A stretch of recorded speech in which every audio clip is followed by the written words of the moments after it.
Do you know who hunters and gatherers are? Today's focus will be on understanding how they came to be. Stay tuned. Hunter-gatherers were prehistoric nomadic groups that harnessed the use of fire, developed intricate knowledge of plant life, and refined technology for hunting and domestic purposes as they spread from Africa to Asia, Europe, and beyond. From African hominins of 2 million years ago to modern-day Homo sapiens, the evolution of humans can be traced through what the hunter-gatherers left behind. Tools and settlements that teach us about the hunter-gatherer diet and way of life of early humans. Although hunting and gathering societies largely died out with the onset of the Neolithic Revolution, hunter-gatherer communities still endure in a few parts of the world. Who were the hunter-gatherers? Hunter-gatherer culture developed among the early hominins of Africa, with evidence of their activities dating as far back as 2 million years ago.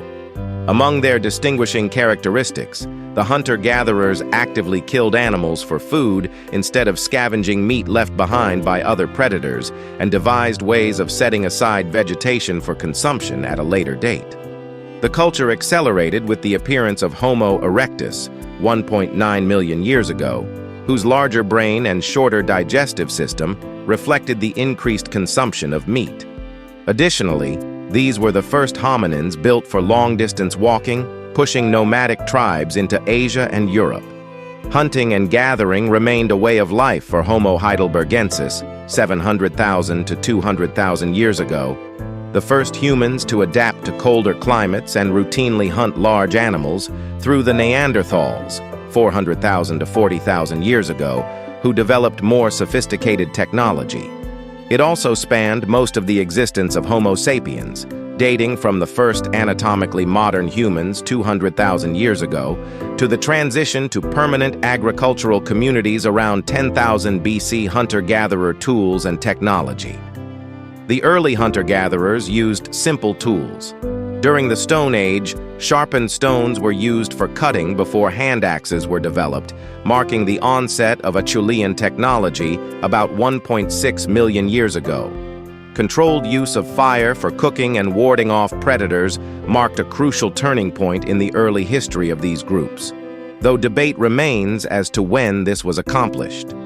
Use of hearths dates back almost 800,000 years ago, and other findings point to controlled heating as far back as 1 million years ago.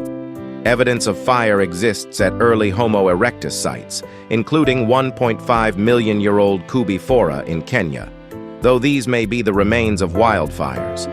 Fire enabled hunter-gatherers to stay warm in colder temperatures, cook their food, preventing some diseases caused by consumption of raw foods like meat, and scare wild animals that might otherwise take their food or attack their camps.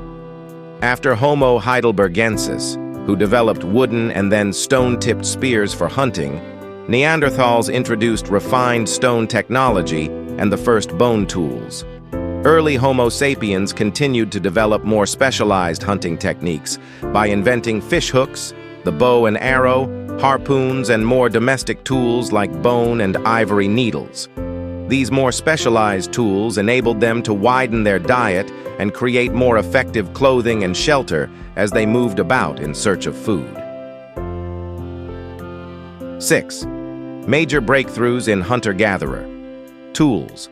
From sharpened rocks to polished stone axes, Stone Age human ancestors made progressively more complex devices over 2.6 million years. Hunter-gatherer. Diet. From their earliest days, the hunter-gatherer diet included various grasses, tubers, fruits, seeds, and nuts. Lacking the means to kill larger animals, they procured meat from smaller game or through scavenging. As their brains evolved, hominids developed more intricate knowledge of edible plant life and growth cycles. Examination of the Gesher Beno Yaakov site in Israel, which housed a thriving community almost 800,000 years ago, revealed the remains of 55 different food plants, along with evidence of fish consumption. With the introduction of spears at least 500,000 years ago, hunter-gatherers became capable of tracking larger prey to feed their groups. Modern humans were cooking shellfish by 160,000 years ago, and by 90,000 years ago, they were developing the specialized fishing tools that enabled them to haul in larger aquatic life. Oldowan tools. The early Stone Age saw the development of the first stone tools by Homo habilis, one of the earliest members of the human family. These were basically stone cores with flakes removed from them to create a sharpened edge that could be used for cutting, chopping, or scraping. Acheulean tools. The next leap forward in tool technology occurred when early humans began striking flakes off longer rock cores to shape them into thinner, less rounded implements, including a new kind of tool called a hand axe. Aurignacian tools. Both Neanderthals and the first modern humans developed a type of tool-making that involved detaching long rectangular flakes from a stone core to form blades, which proved more effective at cutting. Magdalenian tools.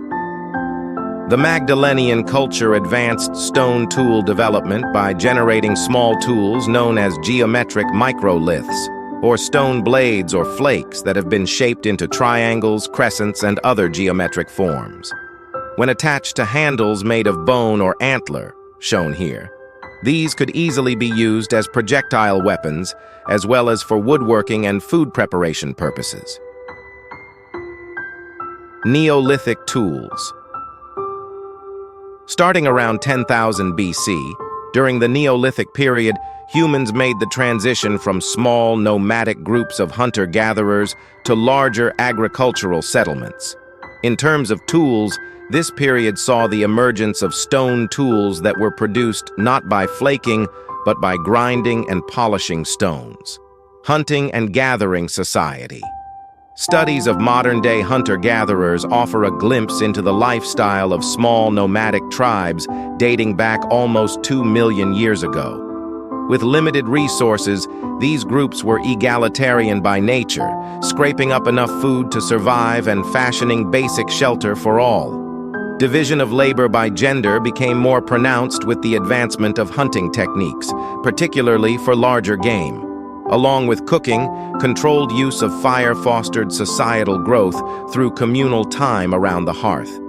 Physiological evolution also led to changes, with the bigger brains of more recent ancestors leading to longer periods of childhood and adolescence. By the time of the Neanderthals, hunter-gatherers were displaying such human characteristics as burying their dead and creating ornamental objects. Homo sapiens continued fostering more complex societies. By 130,000 years ago, they were interacting with other groups based nearly 200 miles away. Where did the hunter-gatherers live?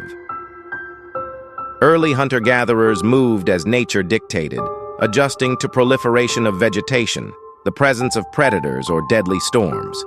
Basic, impermanent shelters were established in caves and other areas with protective rock formations, as well as in open-air settlements where possible.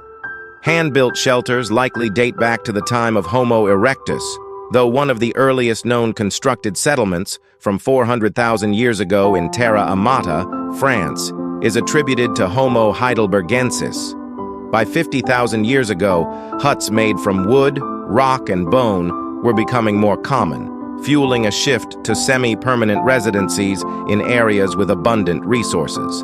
The remains of man's first known year-round shelters, discovered at the Ohala II site in Israel, date back at least 23,000 years.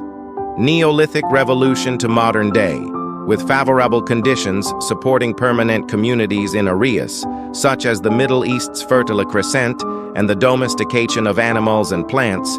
The agriculture-based Neolithic revolution began approximately 12,000 years ago. The full-time transition from hunting and gathering wasn't immediate, as humans needed time to develop proper agricultural methods and the means for combating diseases encountered through close proximity to livestock. Success in that area fueled the growth of early civilizations in Mesopotamia, China, and India, and by 1500 AD, most populations were relying on domesticated food sources. Modern-day hunter-gatherers endure in various pockets around the globe. Among the more famous groups are the San, aka the Bushmen, of southern Africa and the Sentinelese of the Andaman Islands in the Bay of Bengal, known to fiercely resist all contact with the outside world.